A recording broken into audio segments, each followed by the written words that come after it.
Alam nyo ba kung bakit isa sa mga Chinese ang pagiging masinop sa pera at madiskarte pagdating sa pagnenegosyo? Ito ay dahil habang bata pa sila, hinuhubog na sila sa kanilang paaralan kung paano magnegosyo in a fun way. At bago ko ikwento ang mga nangyari sa araw na to, this is a day in my life as a foreign teacher in China. Yo, what's up? Ako nga pala si Kinder Papi, former tambay to foreign teacher, may pangarap sa buhay, may utang. Maji.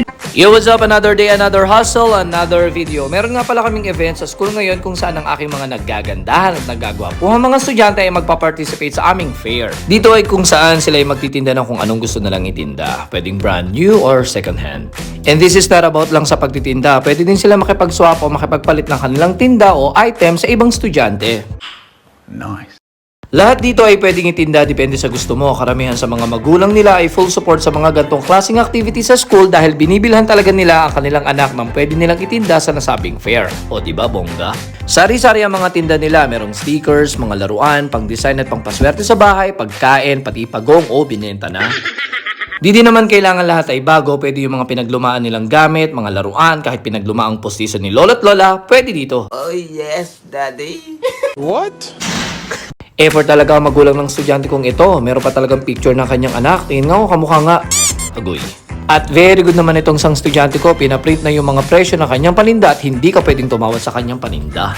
Tapos ayun, nakita ko yung ka-close kong teacher. Binilhan niya daw ako ng bagong relo. Sabay siya na din yung nagsuot. At nag-umpisa na nga yung aming fair. Sabi ko sa mga estudyante ko nagtitinda, pag tinalo nila ako sa bato-bato pick, bibilhin ko yung item nila sa dobleng presyo nila. Pero pag ako ang nanalo, for free na yung kanilang paninda. Napaghahalatan si teacher na walang pera. Agoy. Seto, Jendao, Bu. O, Diyos, wala makakatalo dyan. Akin na to. Bye-bye. O, Diyos, wala makakatalo dyan. Yehey! Seto, Jendao, Bu. Go, Seto, Jendao, Bu. Seto, Jendao, Bu. O, Diyos, yeah! O baka sabihin nyo, wala akong pambili. Bumili din naman ako. 师傅，这个多少钱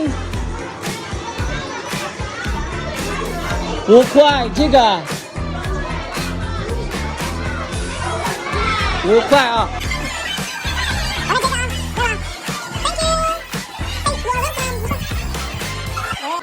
哎，我买。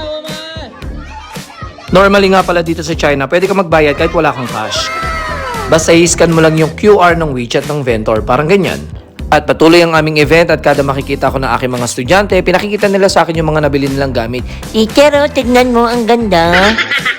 Napakasaya talaga ng event namin ito at lahat ng mga bata ay nag-e-enjoy talaga. At habang abala ang iba sa aming fair, nakita ko yung isa kong ka-close na Chinese teacher na palagi akong ginugulat pag naglalakad ako sa hallway. Makaganti nga.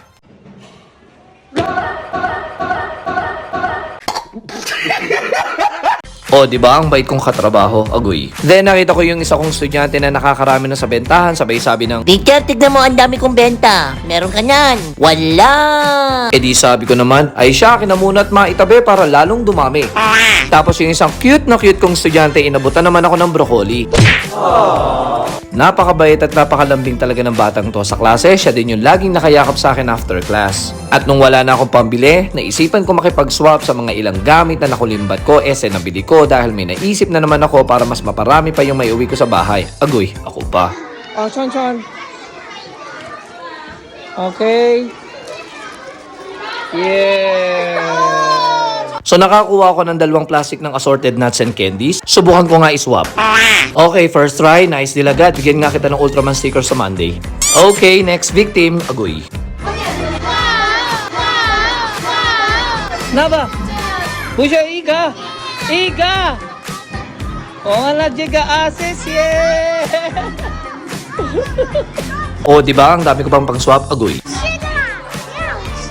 哎，谢谢，谢谢。要这个吗？啊，你拿吧。耶嘿！ Ang galing! Ang galing! Ginawa, magandang balita. Cherry, let's trade. Give me your phone.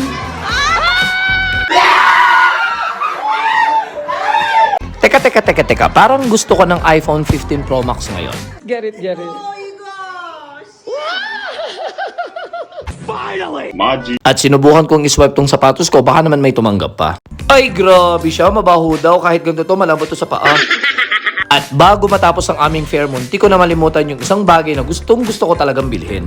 Nakita ko to last school activity namin at nainggit talaga ako sa mga estudyante ko na meron nito kaya dali-dali naman akong bumili.